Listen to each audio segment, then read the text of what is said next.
ಸೈಮಾ ಮಾಧ್ಯಮ ಪ್ರಶಸ್ತಿ ನೀಡ್ತಾ ಇದ್ದಾರೆ. ನಿಮ್ಮ ಅತ್ಯುತ್ತಮ ಧ್ವನಿಯಿಂದ ಎಲ್ಲರೂ ಇಡೀ ಕರ್ನಾಟಕ ಮಾತ್ರವಲ್ಲದೆ ಬೇರೆ ಬೇರೆ ರಾಜ್ಯದಲ್ಲಿ ಬೇರೆ ಬೇರೆ ಲ್ಯಾಂಗ್ವೇಜಲ್ಲಿ ನೀವು ನಿಮ್ಮ ಧ್ವನಿಯಿಂದ ಮಧುರ ಕಂಠದಿಂದ ಎಲ್ಲರನ್ನೂ ರಂಜಿಸಿದ್ದೀರಾ. ಇವಾಗ ಅತ್ಯುತ್ತಮ ಗಾಯಕಿ ಅಂದ್ಬಿಟ್ಟು ನೀವು ಒಂದು ಮಾಧ್ಯಮ ಪ್ರಶಸ್ತಿ ಪಡೆದಿದ್ದೀರಾ. ನಿಮ್ಗೆ ಹೇಗೆ ಅನ್ನಿಸ್ತಾ ಇದೆ?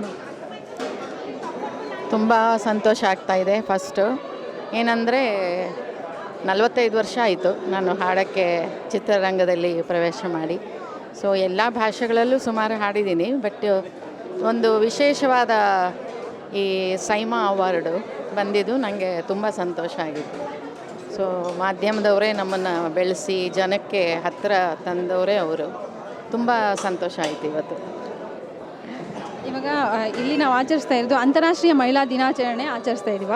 ಮಹಿಳೆಯರಿಗೆ ನೀವೇನು ಹೇಳೋಕ್ಕೆ ಇಷ್ಟಪಡ್ತೀರಾ ಮ್ಯಾಮ್?